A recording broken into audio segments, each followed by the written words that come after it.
오늘 우리에게 주시는 말씀은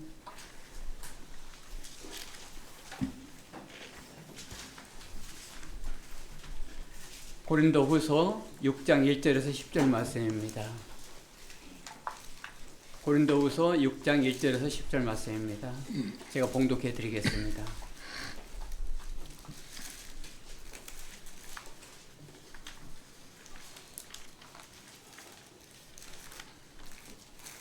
우리가 하나님과 함께 일하는 자로서 너희를 권하노니 하나님 은혜를 헛되이 받지 말라.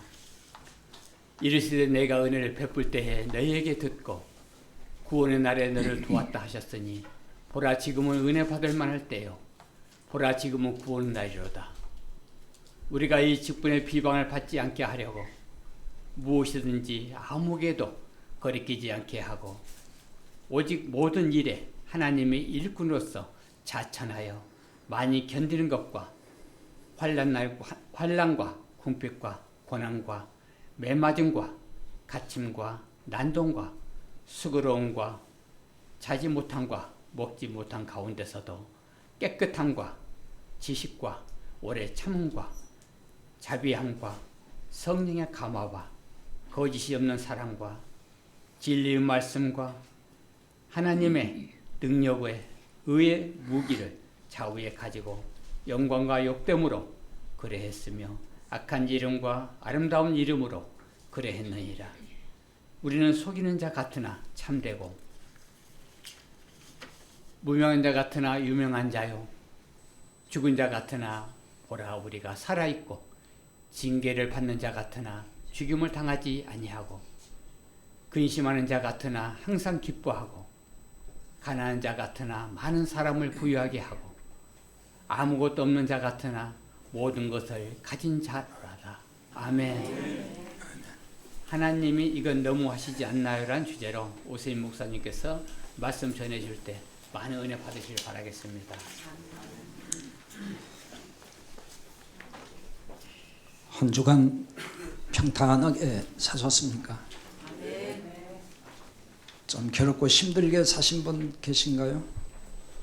사람들은 모두 평탄한 길을 걷고 싶어 하죠. 고난이 있고 고통스럽고 힘들게 살고 싶어 하는 사람은 세상에 아무도 없을 겁니다. 그야말로 만사 형통하게 살고 싶은 것이 사람의 본성일 것입니다.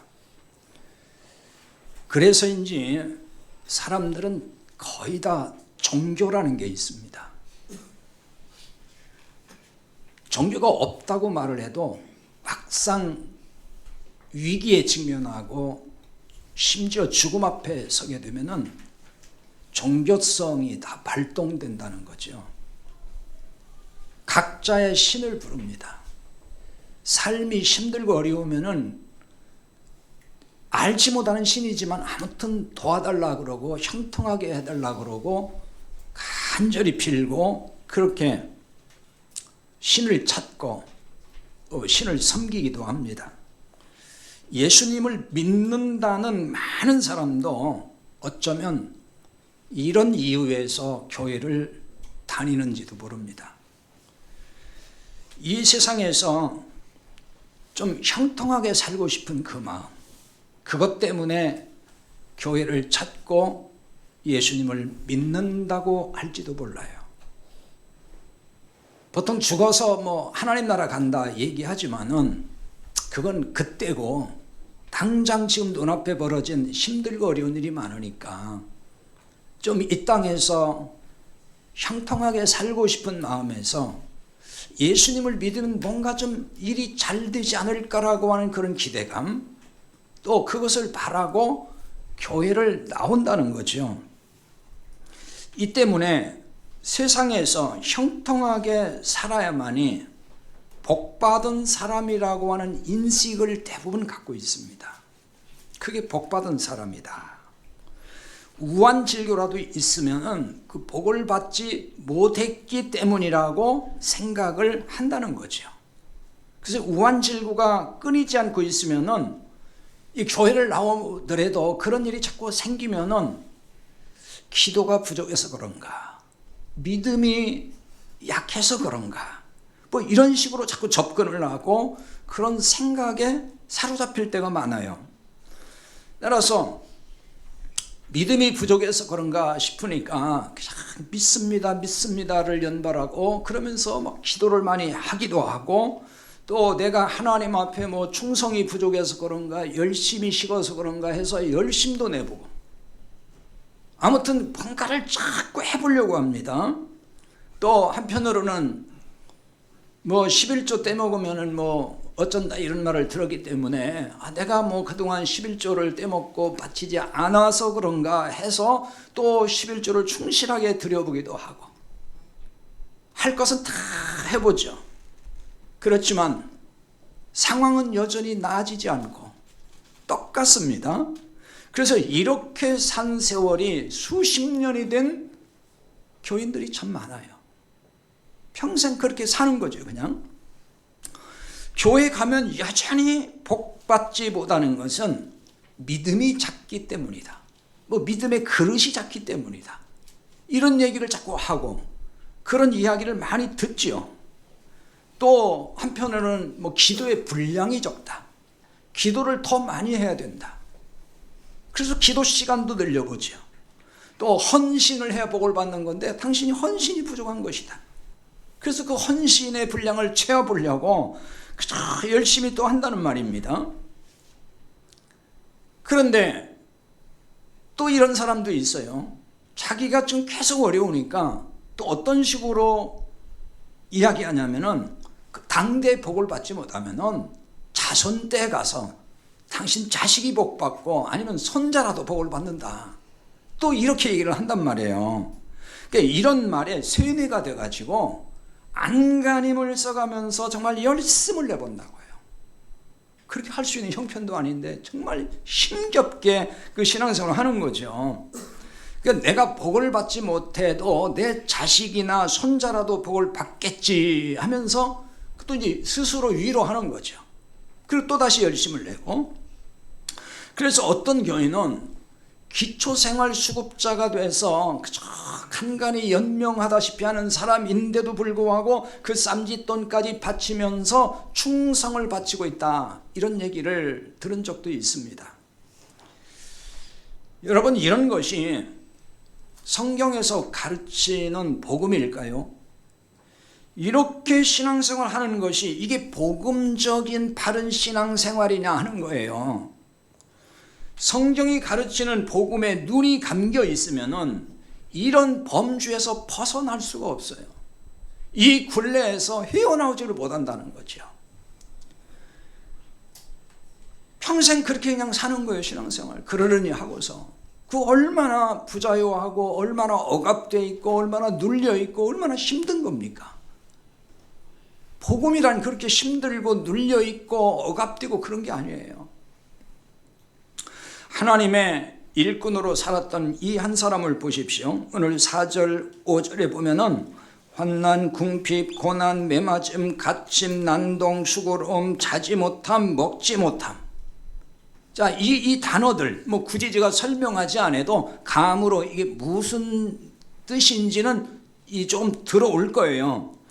한마디로 말하면 이게 고통스러운 것들이에요. 다 괴로운 것들이에요. 고난이라고 하죠. 이 고통의 생활로 점철된 삶을 살았어요. 이 사람이 누구라는 거예요? 그렇죠, 사도 바울이에요. 바울의 인생이 이랬다고요. 만사형통한 인생이었습니까? 세상 기준으로 보면 만사불통한 인생이었어요. 그렇게 살았어요. 그럼 이분이 기도가 부족해서 그런 거예요? 남들보다 믿음이 부족해서 그런 거예요?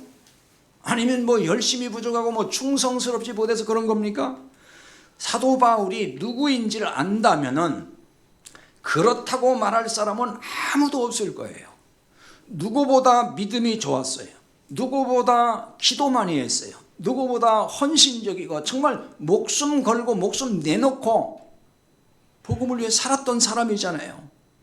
그런데 육신적으로는 고난과 고통이 끊이질 않았습니다.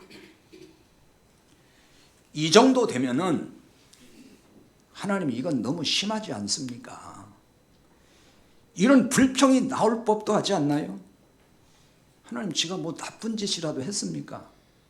저는 그저 주님을 위해서 오직 복음을 위해서 이렇게 살고 있는데 저는 모든 거 버리고 전적으로 헌신하고 있는데 왜 저한테 이러십니까? 제가 뭘 잘못해서 이렇게 고난을 겪어야 되고 이 고난에서 왜 저를 건져주지 않는 겁니까? 너무 힘듭니다. 이렇게 항의할 법도 하지 않습니까? 어쩌면 그게 정상적인 생각인지도 몰라요. 하지만 그 내면에 그런 갈등과 고민이 있었는지 그것은 모르겠습니다만은 기쁨으로 이 고난의 길을 감당하면서 갔다는 거예요. 어떻게 이게 가능할까요? 불가능하게 보이죠. 무엇이 사도 바울을 이렇게 살게 했을까요? 그렇다면 우리는 이렇게 살 순 없을까요? 고린도후서 5장 14절에 가서 보면은 오늘 6장인데 5장의 그 14절인데요. 거기 이렇게 나와 있어요. 그리스도의 사랑이 우리를 강권하시는도다. 우리가 생각하건대 한 사람이 모든 사람을 대신하여 죽었은즉 모든 사람이 죽은 것이라. 이런 말씀이 있어요. 이 그리스도의 사랑이 나오는데 그리스도의 사랑에 답이 있습니다. 그 그리스도의 사랑이 뭐라고 지금 서술하고 있죠? 한 사람이 모든 사람을 대신하여 죽었은즉 모든 사람이 죽은 것이라. 이렇게 말씀합니다. 한 사람이란 그리스도 예수님입니다. 이 예수님이 모든 사람을 대신하여 죽었습니다. 이 모든 사람 안에 사도 바울이 포함됩니다. 그리고 여러분 한 사람 한 사람 저를 포함해서 다 해당되는 겁니다.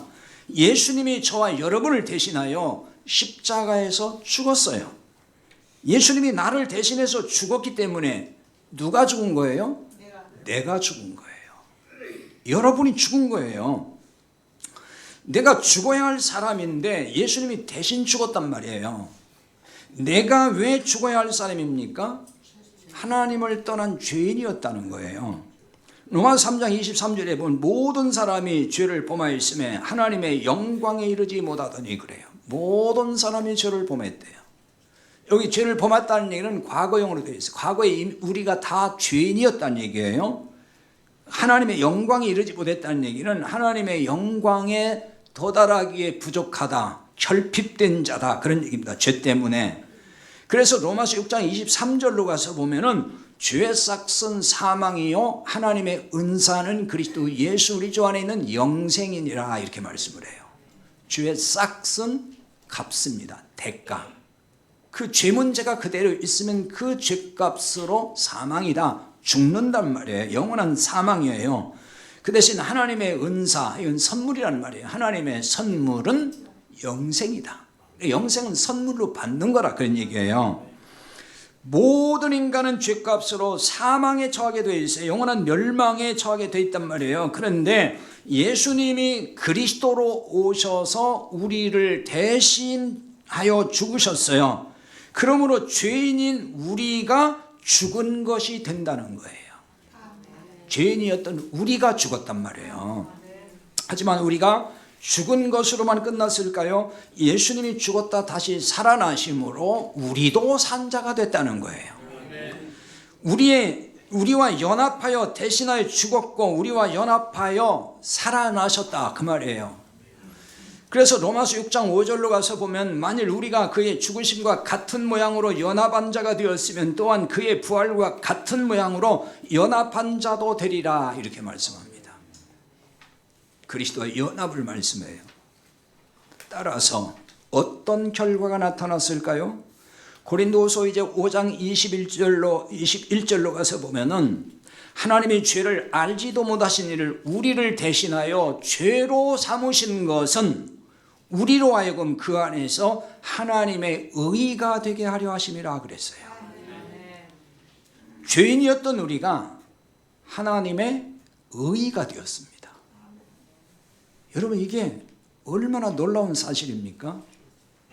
그냥 이게 끄덕끄덕 정도로 될 얘기는 아니에요. 이게 의의가, 하나님의 의의가 되었어요. 우리가. 이 말은 뭐죠? 더는 죄인이 아니라 그 말이에요. 이게 구원받은 사람인 거예요. 더는 죄인이 아니에요. 왜 그래요?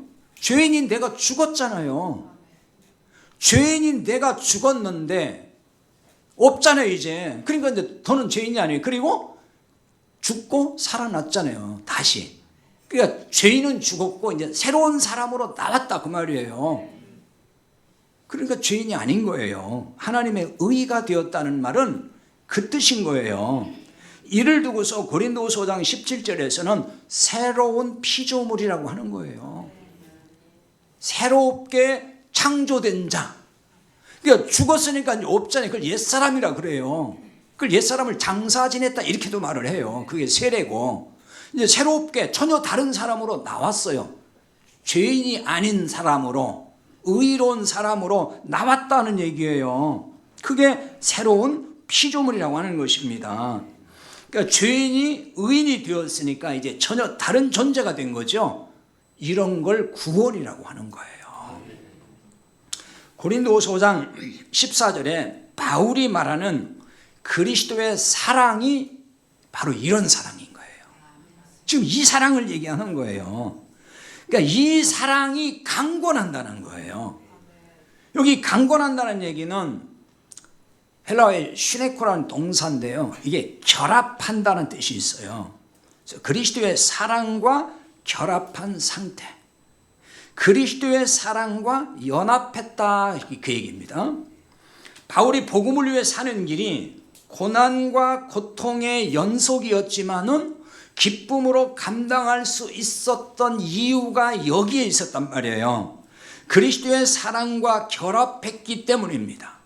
사랑과 결합했다는 말은 어떤 뜻일까요? 그리스도의 사랑과 내가 이제는 떨어질 수 없는 그 상태, 그 관계에 있다는 것입니다. 이제 떨어질 수가 없어요. 그리스도의 사랑과 내가 완전히 딱 붙어 있단 말이에요.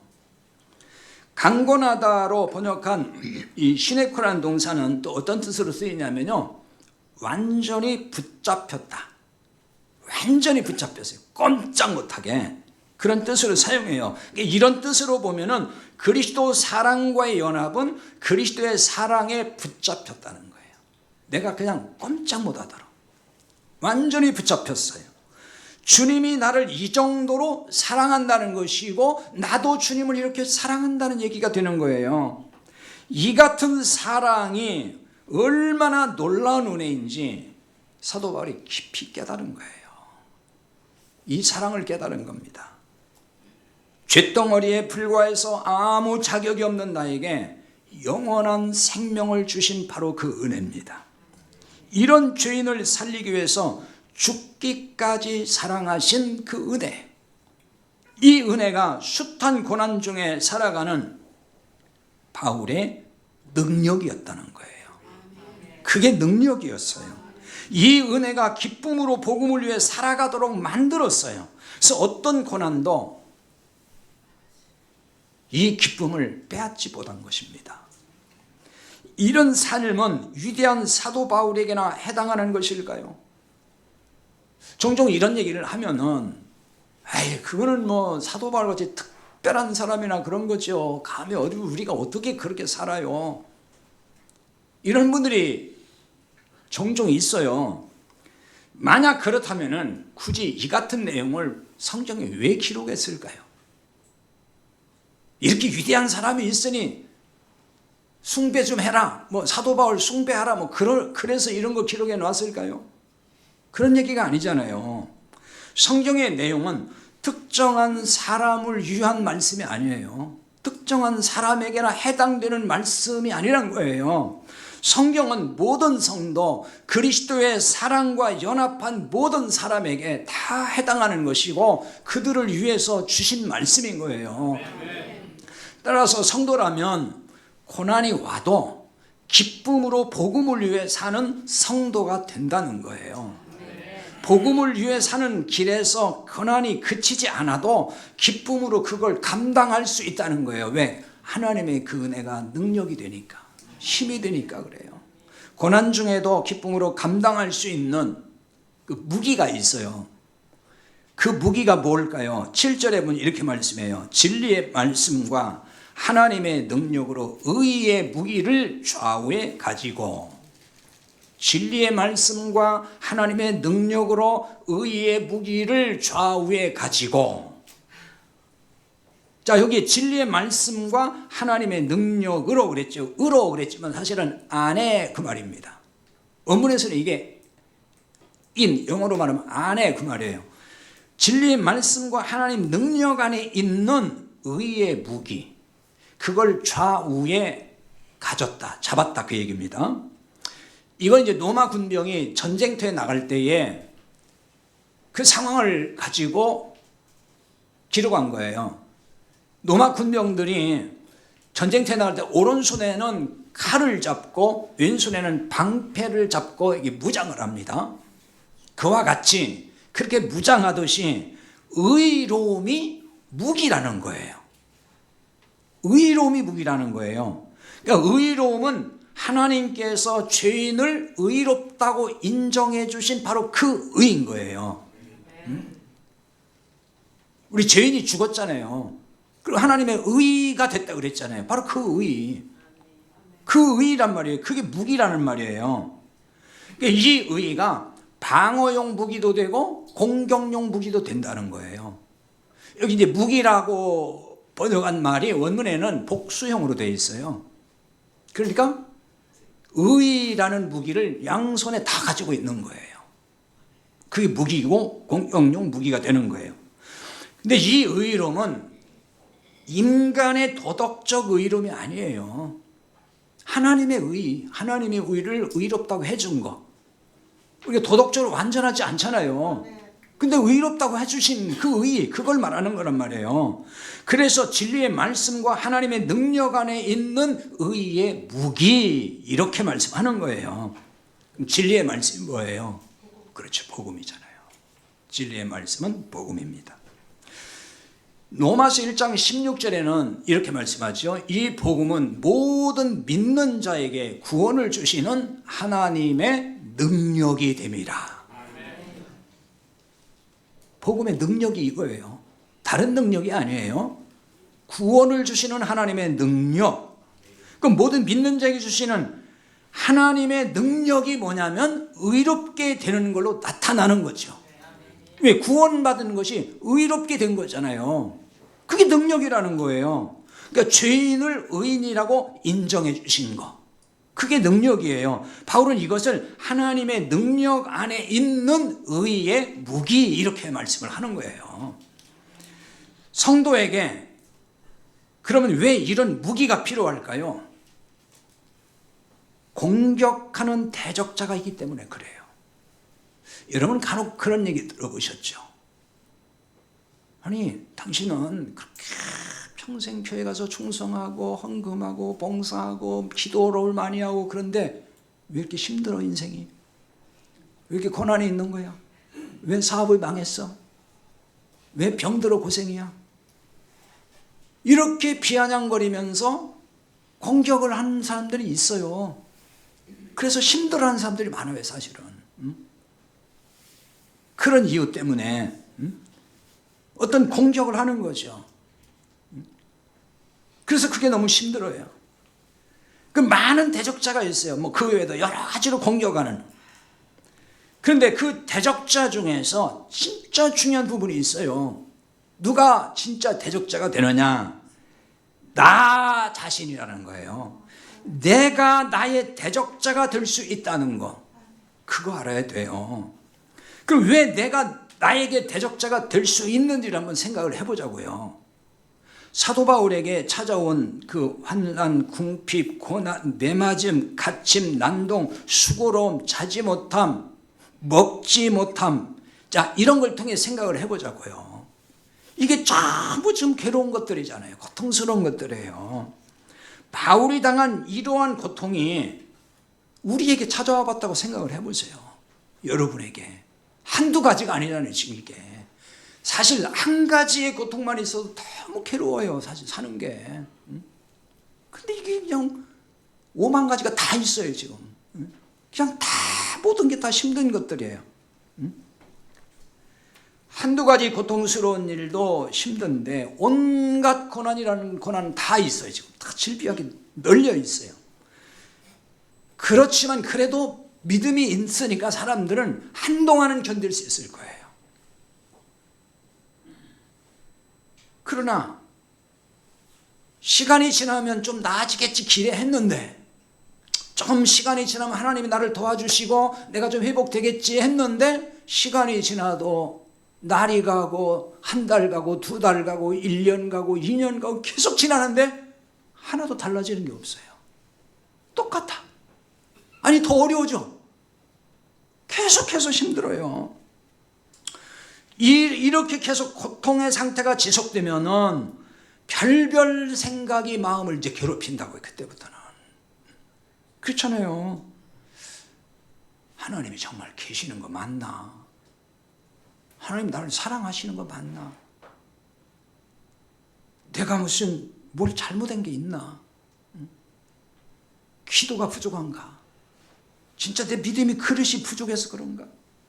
또 하나님께 내 뭘 바쳐야 될까? 안 바쳐서 그런가? 그냥 5만 가지 생각이 나를 괴롭힌다니까요. 그 마음이 무겁고 불안하고 엄청 힘들어요. 그래서 금식하고 막 작정 기도도 해보고, 심지어는 기도원에 가서 기도하고 오라고 하잖아요. 보따리 싸가지고 기도원 들어간다니까. 내가 하나님과 담판하겠다고. 하나님 막 대를 쓰면서 기도하면 하나님이 응답해 준다고 하니까 나도 한번 해보자 하고서, 또 그냥 하면 안 될 것 같으니까 내가 막 금식하면서 굶어가면서 하나님 나 이제 죽습니다, 나 살려주세요 막 이렇게. 그러면은 하나님이 막 들어주실 것 같은 생각에 또 그렇게 하라고 하니까 주변에서 그렇게 다 한단 말이에요. 또 어떤 사람들은 뭔가 하나님께 불순종한 게 있는가 한번 잘 생각해보라 막 이러니까, 그럼 내가 뭐 나도 모르게 막 순종하지 않은 뭐가 있어서 내 인생이 이렇게 꼬이고 힘드나 또 이런단 말이에요. 그래 또 뭐 회개하지 않은 어떤 죄가 있어서 그럴 수 있으니까 곰곰이 생각해봐라 이런 사람도 있고. 욥이 고난 당할 때 친구들이 와서 그만했잖아요. 딱 그런 사람들이 있단 말이에요. 항상 교회에서도. 심지어 목사도 그런 얘기를 한다고. 아니 집사님 그게 힘든 거는 다 이유가 있는 거야. 잘 생각해봐. 그 11조 안 떼먹었어? 그 옛날에 뭐 하나님께 뭐 헌신한다고 약속하더니 안 했잖아. 그러니까 그렇지. 이런 식이 되는 거예요. 그러니까 철저하게 또 회개하라는 거예요. 그러니까 이제 또 그 말 듣고 가슴을 치면서 하나님 뭐 죄가 있으면 용서해 주세요 뭐 막 가슴을 치고 그냥 콧물을 흘려가면서 그렇게 막 울부짖는다고요. 그래도 달라지는 게 없어요. 그럼 하나님이 도와줄 줄 알았는데 똑같아. 울부짖으며 기도하고 나면 마음은 후련해져요. 카타르시스 그게 되는 거거든요. 근데 현실로 돌아오면 똑같아. 답답해. 그러면서 마음을 괴롭히는 게 있는 거예요. 뭐가 괴롭힐까요? 내가 이 모양 이 꼴로 살아가지고 이렇게 고난 중에 사는데 내가 하나님의 영광을 가리는구나. 하나님의 영광을 가린다고 생각을 해요. 왜 그렇게 생각하겠어요? 주변에 안 믿는 가족들, 친구들이 자꾸 비난하는 것 같아. 야, 너 뭐 하나님이 뭐 너를 이렇게 복 준다더니 뭐 한 거야? 너 왜 이렇게 되는 거야? 이러니까 내가 하나님 영광 가린다고 생각한단 말이에요. 그러니까 이제 주변 사람들이 나를 보고 뭐라고 할까? 그 주변 사람의 막 시선이 이제 부담스럽고 두려워져요. 근데 이 정도 되면은 마음이 이제 위축이 된단 말이에요. 위축이 되고 열심히 할 의욕도 이제 다 상실이 돼요. 자격지심에 막 이런 생각도 드는 거예요. 야, 내 주제 파악이나 하라. 내가 지금 내 코가 석자인데 뭐 교회 가서 맨날 충성한다고 이리 뛰고 저리 뛰고 뭐 사람이 너밖에 없느냐 막 이런 소리가 막 들리는 것 같고 사람들이 막 비웃는 것 같은 생각이 드는 거예요. 그러니까 하던 것도 다 그냥 내려놓고 싶고 이제 스톱하고 싶은 거예요. 이런 점이 내 안에 있는 대적자인 거예요. 나를 괴롭히고 힘들게 하는 거죠. 우리가 고난을 숱하게 당한다고 하여 하나님의 영광을 가리는 게 아니에요. 우리는 늘상 그렇게 생각하지만 그게 아니에요. 고난 자체가 무서운 게 아니라 고난 중에 낙심하고 절망하는 그 일이 더 무서운 거예요. 하나님의 언약을 신뢰하지 못하고 절망할 때 하나님의 영광을 그때 가리게 되는 거예요. 하나님의 언약을 신뢰하지 못한다는 게 뭘까요? 하나님이 자격 없는 우리를 은혜로 모든 죄에서 용서하시고 의롭다고 하셨잖아요. 하나님의 의의가 되게 하셨잖아요. 그래서 결단코 정죄하지 않는다고 말씀하잖아요. 이건 하나님의 변할 수 없는 언약이에요. 영원한 언약이에요. 그런데 고난이 오면은 내가 뭘 잘못해서 하나님 나 벌 주나? 내가 뭐 믿음이 부족해서 그런가? 뭐 기도가 부족해서 그런가? 뭐 용서받지 못한 어떤 죄가 뭐 있는가? 내가 막 다 고백하지 못한 어떤 죄가 있어서 그런가? 그 왜 이렇게 생각하느냐는 거예요. 물론 고난이 오게 되면은 자신을 성찰하는 것은 필요하고 중요한 거예요. 항상 나를 돌아봐야 되니까. 그것조차 하지 말라는 얘기 아니에요. 그러나 이것 때문에, 즉 내가 뭘 좀 잘못했기 때문에, 또 뭔가 내가 열심히 부족했기 때문에, 충성이 부족했기 때문에, 뭐 바칠 걸 안 바쳤기 때문에, 그래서 하나님이 고난을 주거나 고난 중에 있게 한다, 그 얘기 아니란 말이에요. 그것과는 상관이 없어요. 만약 하나님이 이런 이유로 숱한 고난을 주신다면 하나님은 거짓말하는 거잖아요. 그건 하나님은 은혜의 하나님이 아니에요. 아니 은혜로 모든 죄 다 용서하셨잖아요. 이제 아니 미래에 잘못할 거 모르고 용서하신 거예요. 다 용서하신 거예요. 그게 예수님 안에 있는 사람이에요. 하나님의 의의가 임한 사람이 그게 바로 또 뭐 잘못하면은 너는 이제 가차없이 때린다 그리고 너 벌 받는다 그게 아니란 말이에요. 아니 정죄하지 않는데 근데 또 그것 때문에 무슨 벌을 주냐고요. 그게 아닌 거란 말이에요. 정죄하지 않겠다고 약속하신 분은 하나님이에요. 우리가 약속을 받아낸 게 아니란 말이에요. 때를 써가지고 하나님 약속해 주세요 그게 아니고 하나님이 그냥 일방적으로 약속하신 거예요. 그걸 우리가 믿음으로 받는 거예요. 이렇게 약속하신 하나님이 뭘 잘못했다고 뭘 부족하다 그래서 우리에게 무슨 고통을 주시겠냐고요. 그것 때문에 복음을 위해 사는 성도에게서의 고난은 하나님의 특별한 뜻이 있어요. 하나님의 영광을 드러내시기 위한 하나님의 뜻이 그 고난 속에 숨겨져 있단 말이에요. 하나님은 우리가 고난 없는 삶이 아닌 고난의 삶을 통해서 영광을 드러내는 겁니다. 우리의 고난을 통해서 하나님의 영광을 드러내신다는 게 그럼 뭘까요? 복음을 전하여서 생명을 구원하시는 거예요. 왜 하나님은 고난을 통해서 복음을 전하게 하시고 하나님의 영광을 드러내실까요? 아니 오히려 고난 없이 복음을 전해야만이 하나님의 영광을 더 드러내는 거 아닐까요?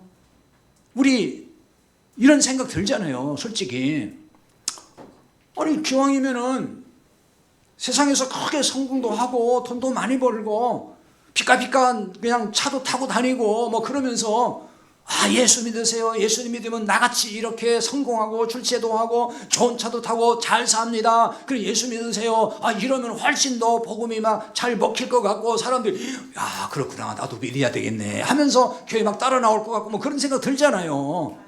그러니까 기왕이면 하나님이 우리에게 이렇게 막 세상적으로 잘 되게 해주셔가지고 복음을 전하도록 하시지 왜 그렇게 그냥 고난 속에 몰아넣어가지고 복음을 전하게 하실까? 이런 생각 든단 말이에요. 하나님은 항상 반대로 하셔요. 고난 중에 복음을 전하게 하신단 말이에요. 우리가 막 세상적으로 막 충성하고 뭐가 이렇게 성공하고 잘 되게 해서 막 빛가번쩍한 어떤 삶을 살게 해서 복음을 전하게 하시는 게 아니고 고난 중에 복음을 전하게 하셔요. 어느 시대나 복음 전파자에게 고난이 따랐습니다. 아니 성경에 무슨 세상적으로 출세 성공한 사람을 통해서 복음이 잘 전해졌다는 말 들어봤어요? 그런 거 없어요. 지금도요, 참 복음을 전하면은 고난을 피할 수가 없어요. 지금도 그래요. 그래서 오해도 받을 수 있고 욕도 먹기도 하고 비난도 받고 심지어 이단 소리도 듣고 그럴 수 있단 말이에요. 복음을 전하는 게 세상 밖에만 있는 게 아니라고 그랬잖아요. 지난주에 설교 시간에 얘기했잖아요. 외인은 누구예요? 외인이라는 건 교회 밖에 사람만 있는 게 아니고 여기 나오는 사람 중에도 복음을 모르는 사람은 다 외인이란 말이에요. 율법주의 신앙 아래에 있는 사람들, 율법 아래에 있는 사람 외인이에요. 그들에게 참 복음을 전해보라고요. 좋아하는가? 안 좋아한다니까요. 싫어해요. 심지어는 비난해요. 그 사도 바울은 디모데후서 1장 11절에서 에베소에서 목회하고 있는 디모데에게 복음과 함께 고난을 받아라 그렇게 얘기한다고요. 복음과 함께 고난을 받아라. 디모데가 거기서 복음을 전하니까 복음의 말씀을 전하잖아요. 딱 거기도 율법주의자들 들어왔어요. 그 사람들이 반대하거든. 배척하고 고난을 받아야 된다는 거예요. 복음을 전하면은 반대와 핍박이 늘 따르는 거예요. 그게 정상이에요. 이런 게 고난으로 작용하고 고난이 됩니다. 근데 놀라운 점은 이 핍박의 상황에서 구원받는 사람이 나온다는 거예요. 이것은 우리에게 뭘 시사하는 걸까요? 평탄한 중에 구원받는 걸 보게 되면은 내가 뭘 잘해서 내가 전도를 잘해가지고 말을 잘하고 내가 머리를 잘 쓰고 내가 저 사람을 잘 어떻게 단도리하고 요리를 잘해가지고 저 사람이 예수 믿고 구원받았어. 자기가 잘했다고 생각한다니까요. 자기 능력으로 한 사람이 구원받았다고 착각에 빠질 수 있단 말이에요. 그러다 보면은 인간의 공로만 부각되고 하나님의 은혜는 실종되는 거예요. 박해와 핍박의 환경에서 한 사람이 구원받는 걸 보게 되면은 거기서 하나님의 은혜가 더 빛을 발하는 거예요. 왜냐면요, 사람이 할 수 없다는 걸 알기 때문에. 박해와 핍박의 환경이 극심해 정말. 그 상황에서 복음을 받아 예수님을 믿는다는 건 정말 불가능하게 보일 정도로 그 상황이에요. 그리고 복음을 전하는 사람도 엄청나게 제재를 받고 고통 속에 있어요. 그러니까 생각이 이런 상황에서 어떻게 복음을 전할 수 있고 어떻게 저 사람들이 구원받을 수 있을까 막 이렇게 아예 안 된다고 생각. 우리는 이제 안 되는구나. 우리 힘으로는 도저히 안 된다. 그런데 구원받는 사람이 나와요 보니까. 그럼 그때 뭐라고 하겠어요? 그치, 하나님이 하셨다. 우리의 힘으로 할 수 없는 거. 이건 하나님이 하시는 거야. 그래서 하나님이 영광 받으시는 거예요. 그렇잖아요. 내가 했어, 내가 잘해서. 그게 무슨 하나님 영광 드러내는 거냐고요. 따라서 고난의 삶이 하나님의 영광을 가린다는 생각을 버려야만 돼요. 내가 고난을 겪고 있기 때문에 난 복음을 전할 수 없어, 전도할 수 없어, 이런 생각을 버려야 되는 거예요. 이런 생각이 내 안에 있다 그러면은 그게 내 안에 대적자가 아닐 수가 없어요. 이런 생각으로 자아가 위축되고 복음 전할 의지가 꺾이기 때문에 그게 나를 괴롭히는 대적이 되는 거예요. 대적자. 자, 그럼 이런 생각이 들 수가 있죠. 아니, 그럼 하나님이 영광을 홀로 받으시자고 하나님의 자녀를 그러면 사지로 다 몰아내고 고난으로 끌고 가신다는 말이야? 그런 이기적 하나님이 어디 있어? 이런 생각이 들 수 있겠죠. 만약에 그렇다면은 하나님은 잔인한 분이 될 수 있어요.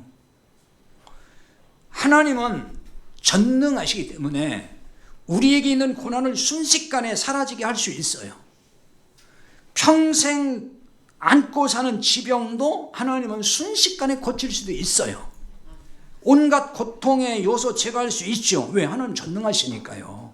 그런데 왜 그대로 놔두시냔 말이에요. 왜 그냥 그대로 두실까요? 해결 안 해주시고. 그건 하나님이 전능하지 않아서 그런 게 아니에요. 은혜로우시지 않아서 그런 게 아니에요. 이 같은 이유를 잘 보여주는 말씀이 하나 있죠. 고린도후서 12장 7절인데요. 자, 거기 제가 보겠어요. 여러 계시를 받은 것이 지극히 크므로 너무 자만하지 않게 하시려고 내 육체의 가시 곧 사단의 사자를 주셨으니 이는 나를 쳐서 너무 자만하지 않게 하려 하심이라. 자, 이 말씀은 사도 바울의 고백입니다. 하나님이 사탄의 사자, 육체의 가시를 주셨대요. 육체의 고통. 그건 사도 바울이 안고 있던 육체의 지병, 질병이라고도 보고 있어요. 여러 해석들이 있는데요. 아무튼 바울이 깨달은 게 뭐예요? 나를 자만하지 않게 하시려고 육체의 가시를 하나님이 주셨구나. 이 가시라는 말은요, 우리가 생각하는 조그만 가시라는 뜻은 아니에요. 이 원래 말뚝이라는 뜻이에요. 엄청나게 자신을 괴롭히는 고통이 있었다는 얘기를 하는 거예요. 근데 그 깨달은 게 뭐냐면, 하나님이 나를 교만하지 않도록 하시기 위해서 이런 조치를 나한테 취하셨구나. 그걸 깨달았어요. 여러분, 사람은요, 본성적으로 교만합니다. 진짜 그래요. 교만해요. 안 그런 것 같죠? 얌전하니 겸손한 것 같죠? 교만이 속에 있다니까요. 속에 다 있어요. 고난이 있어도 교만한데 고난이 없으면 얼마나 교만할까요? 그렇죠? 사람들이 그렇다니까요. 고난을 겪고 있는데도 교만을 떨어요. 보면은 사람이 고난을 겪으면 아주 겸손할 것 같은데 안 그러더라고요. 그래도 교만해. 그러니 고난이 없으면 그게 얼마나 교만을 떨겠냐고요. 근데 여러분 알고 보면 교만의 본질은 우리가 생각하는 그런 게 아니에요. 교만의 본질은 하나님 앞에서의 교만이거든요. 여기서 교만의 본질을 찾아야 됩니다. 사람 앞에서 겸손한 사람은 세상에서 얼마든지 볼 수는 있어요. 보면은 참 사람이 겸손하네 이렇게 느끼는 사람이 있잖아요. 근데 알고 보면 세상 사람의 겸손은 무서운 교만이에요. 사람 보기에는 겸손일 수 있지만 하나님 보시기에는 엄청난 교만이에요. 왜 그럴까요? 하나님이 값없이 주시는 구원의 은혜를 인정하지 않잖아요. 그 사람들은. 그거 하나님 무시하는 거잖아요. 아니 인간이 도대체 뭐길래, 흔히 하는 찌깐놈이 뭐길래 하나님의 은혜를 무시하냐고요. 그게 교만이죠. 그걸 교만이라고 하는 거예요. 종교적 노력과 헌신으로 하나님께 의로움을 인정받으려는 교인들이 있어요. 열심히 충성하고 봉사하고 물질 바치고 이렇게 하면은 하나님이 나를 이뻐해 주고 그래 정말 넌 충성스러운 종이야. 정말 너는 의로워. 내가 보니까 너는 의롭고 착하고 그러니까 내가 너를 구원할 거고 복을 줄 거야. 그렇게 되고 싶어가지고 그런 말 듣고 싶어가지고 열심히 노력하고 헌신을 해요. 그걸 종교적 노력과 헌신이라고 하는 거예요. 그러니까 이런 열심과 충성으로 인정받아서 구원에 이르고 복을 받으려는 교인들이 있단 말이에요. 교회마다 보면은 이런 교인을 보고 교만하다 그러는 거예요. 다른 게 교만이 아니에요. 그런 걸 보고 교만이라고 하는 거예요. 왜 그래요? 설명했잖아요. 하나님의 은혜를 무시하는 처사이기 때문에 그래요. 하나님이 값없이 은혜를 다 주시잖아요. 값없이 구원 받았잖아요. 값없이 하나님 나라 복을 받았잖아요. 거저 받았잖아요. 은혜로. 우리가 뭘 잘해서 받은 거 있냐고요. 그런데 내 노력으로 복을 받겠다는 거잖아요. 열심히 하면은 하나님이 그걸 귀하게 보시고 공로로 인정해 줘서 이렇게 복 주시고 이렇게 잘 되게 해주고 그럴 거예요. 그게 뭐냐고요. 자기 의를 가지고 하나님께 지금 나아가는 거예요. 그게 바로 하나님은 야, 너 그렇게 안 해도 돼. 내가 너를 그냥 공짜로 복을 준 거야. 그러는데도 아 싫어요. 내가 인정받아가지고 받을 거니까 내 노력 보시고 칭찬 한번 해주시고 복 주세요. 이런 거라면 그러니까 그게 교만이란 말이에요. 하나님 무시하는 거잖아요. 하나님을. 아니 하나님 그냥 준다는데 그래서 그걸 교만이라고 하는 거예요. 1절에 오늘 말씀해 보면은 이런 말씀하죠. 본문 1절입니다. 우리가 하나님과 함께 일하는 자로서 너희를 권하노니 하나님의 은혜를 헛되이 받지 말자. 이 헛되이라는 말은 무익하다는 말이에요. 텅 빈다, 공허하다. 하나님의 은혜를 헛되이 받지 말라는 것은 하나님의 은혜를 무익하게 하지 말라는 뜻입니다.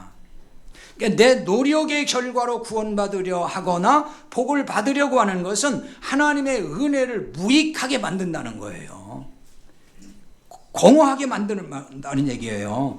이렇게 하나님의 은혜를 헛되게 하는 것, 그게 교만이란 말이에요. 바울에게 있던 육체 가시를 하나님께서 제거해 주시지 아니했습니다. 하나님이 박아놓은 가시잖아요.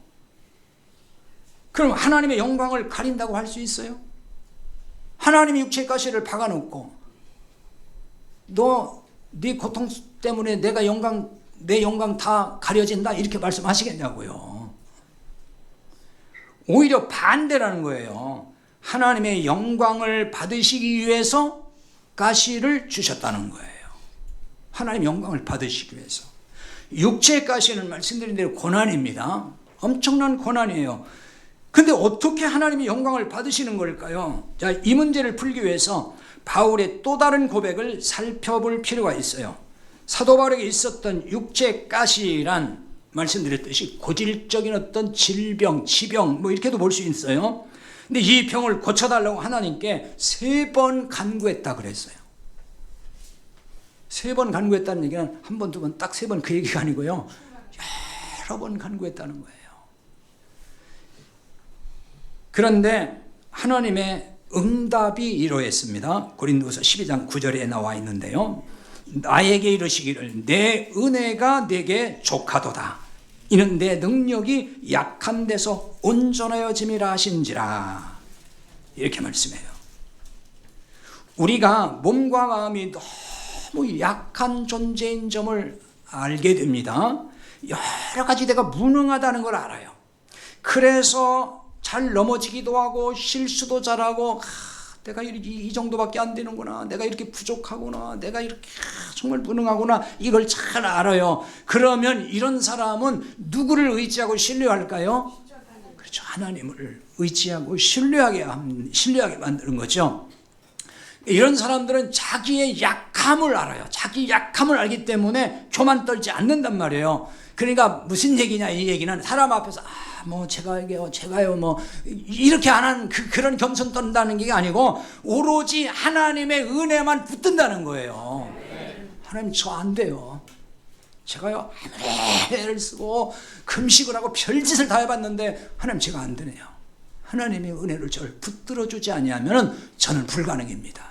그래서 하나님의 은혜를 붙드는 것, 그거예요. 한마디의 짧은 기도를 하더라도 이런 사람이 간절하게 기도를 하는 겁니다. 하나님은 이런 사람을 통해서 일하신다는 거예요. 일한다는 게 뭐 교회당 봉사를 많이 시킨다는 뜻이 아니에요. 복음의 능력을 주셔서 생명을 살리게 하신다 그 말이에요. 이를 두고서 하나님의 능력이 약한 데서 온전해진다 이렇게 말씀하는 거예요. 온전해진다는 말은 이게 이루어진다는 뜻이거든요. 구원받은 사람이 생기어서 하나님의 뜻이 이루어져 간다 그 얘기예요. 그러므로 하나님의 영광을 가리는 게 아니라 하나님의 영광을 나타낸다는 얘기예요. 하나님의 영광을 나타낸다는 걸 그래서 오해하면 안 되는 거예요. 우리가 이렇게 생각하잖아요. 이 성도가 도덕적으로 되게 착하게 살아서 사람들에게 칭송받고 참 훌륭해, 참 예수님 믿는 사람답게 정말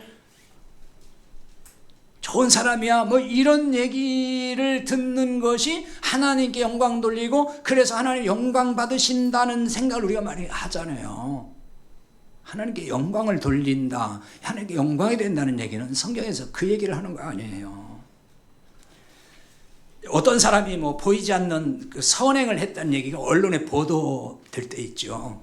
뭐 연말에도 지난번에도 보니까 뭐 어떤 사람이 해마다 뭐 몇백만 원, 뭐 몇천만 원 이렇게 막 남모르게 갖다 놓고 뭐 동사무소 앞에 갖다 놓고 뭐 이런 선한 일을 좀 하라고 그렇게 기부하는 사람들이 있어요. 근데 만약에 그 사람이 교회를 나가고 예수님을 잘 믿는 사람이었다 그러면은 사람들이 세상 사람들이 뭐라고 하겠어요?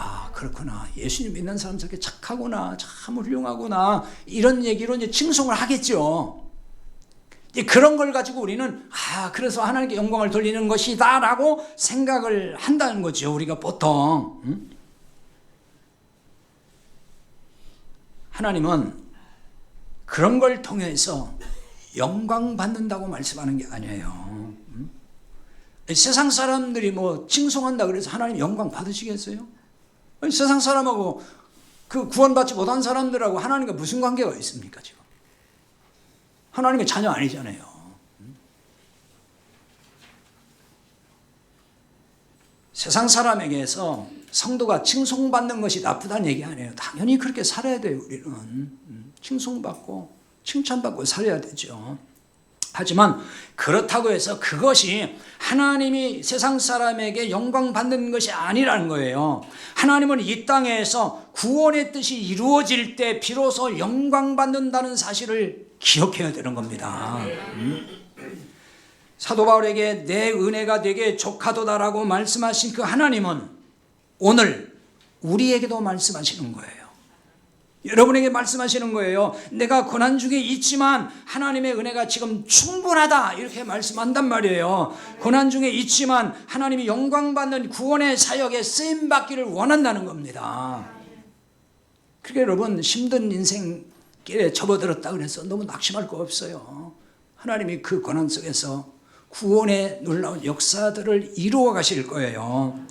여러분 고난 중에 있으면 그래서 하나님 너무 가혹한 시련 주셨다고 생각하십니까? 하나님 이거 너무 심한 거 아닙니까? 왜 제 인생이 이럽니까? 울부짖고 싶나요? 고난의 의미를 다시 한번 되새겨 보면서 놀라운 주님의 은혜를 깨달아야 됩니다. 이 고난을 통해 하나님이 영광을 받으시겠구나. 이 소망을 품고 고난 중에 승리할 수 있기를 바랍니다. 기도하십시다. 오늘 말씀을 의지해서 간절히 기도합시다. 우리는 세상에서 그냥 형통해지고 그래서 뭔가 아무 탈 없이 그냥 살고 평탄한 인생길을 가야 그게 복이라 생각하고 그래야 하나님의 영광을 돌릴 수 있다는 생각을 참 많이 합니다. 그런데 성경을 보면은 그렇지 않습니다.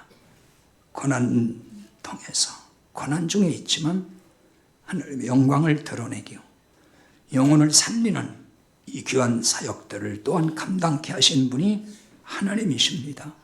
그래서 하나님이 영광을 받으십니다. 우리가 할 수 없다, 내가 할 수 없습니다라고 하나님 앞에 항복하게 하시고 그리고 하나님이 일하신다는 말입니다. 오늘 우리 공동체를 통해서 구원의 복음이 증거되고 우리가 하는 것이 아니고 하나님이 하십니다는 이 고백 속에 하나님의 신실한 복음의 일꾼이 되어서 살게 하시고 그러므로 하나님의 영광 받으시는 일들이 날마다 일어나게 하소서. 오늘 말씀을 또 같이 기도하십시다.